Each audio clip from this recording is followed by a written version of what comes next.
চট্টগ্রামে বে টার্মিনাল নির্মাণ ও পরিচালনায় বড় পরিবর্তন আসছে। ৩টি টার্মিনালের পরিবর্তে হচ্ছে 4টি। এসবের মধ্যে মাল্টিপারপাস টার্মিনালটি বন্দরের অর্থায়নে তৈরি এবং পরিচালনার কথা থাকলেও সেটির দায়িত্ব পাচ্ছে আরব আমিরাতের এডি পোর্টস গ্রুপ। ফখরুল ইসলামের রিপোর্ট।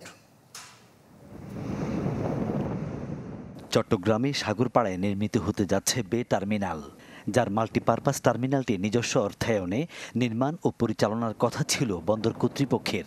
তবে পরিবর্তন হয়েছে সে সিদ্ধান্ত। মাল্টিপারপাস টার্মিনালটি নির্মাণের দায়িত্ব পেয়েছে আরব আমিরাতের এডি পোর্টস গ্রুপ। এজন্য সমঝোতা স্মারক সই হয়েছে গেল 16 মে। এর মধ্য দিয়ে স্পষ্ট হয়ে গেছে বে টার্মিনাল পুরোটাই নির্মাণ হতে যাচ্ছে বিদেশি অর্থায়নে, যা হবে বিল্ড অপারেট অ্যান্ড ট্রান্সফার বা বিওটি ভিত্তিতে, বলছেন বন্দর চেয়ারম্যান।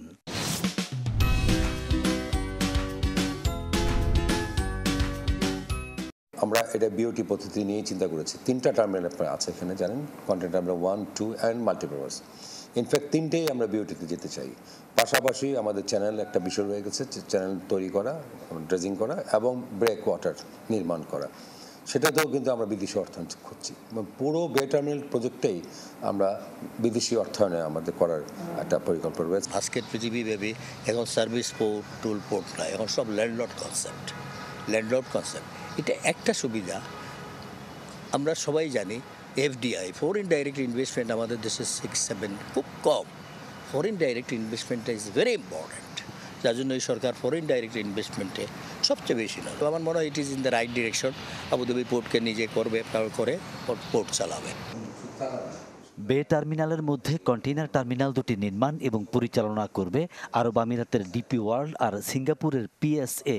বন্দর চেয়ারম্যান জানান, এডি পোর্টস গ্রুপ প্রয়োজনে অন্যান্য ক্ষেত্রেও বিনিয়োগ করতে পারে। আমাদের মেরিন সার্ভিস আছে, লাইক আপনার চ্যানেল আছে, ব্রেক ওয়াটার আছে, টার্মিনালস আছে, পোর্ট রিলেটেড অন্য সার্ভিস যেগুলো থাকে, আইটি সেক্টর একটা আছে, সব কিছু কানেক্টিভিটি, এই সব কিছুর মধ্যেই তারা তাদের আগ্রহ প্রকাশ করেছে। বন্দর সংশ্লিষ্টরা জানান, কন্টেইনার টার্মিনাল দুটি হবে পিপিপি আর মাল্টিপারপাস টার্মিনাল পিপিআর মডেলে। এছাড়া দেশীয় প্রতিষ্ঠান ইস্ট কোস্ট যে তেলের টার্মিনাল করার প্রস্তাব দিয়েছে, সেটির আদল ঠিক হয়নি এখনো। ফখরুল ইসলাম, চ্যানেল 24, চট্টগ্রাম।